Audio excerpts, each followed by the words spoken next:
Hello friends. This week's Parashat is Chaye Sarah, the life of Sarah, which begins with the death of Sarah. And the commentator Rashi and many other commentators note that this follows right after the narrative of the Akedah, of the binding of Isaac in last week's Torah portion.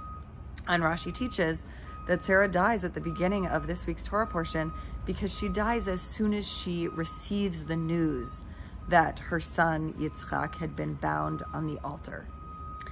And between Avram last week and his willingness to offer up his son when he thought necessary, and Sarah and her intense grief that kills her when she hears, not even that he was killed, but just that he was placed on the altar, we see this model, these two models, both of which I think we need to hold, about how we relate to our children, how we relate to the news of the death of children, how we relate to a moment in which there is fighting and there is death, that we need to be able to accept that reality, that sometimes there is fighting and there is death and our children will die, and we hold that and we don't understand why, and we need to rail against it.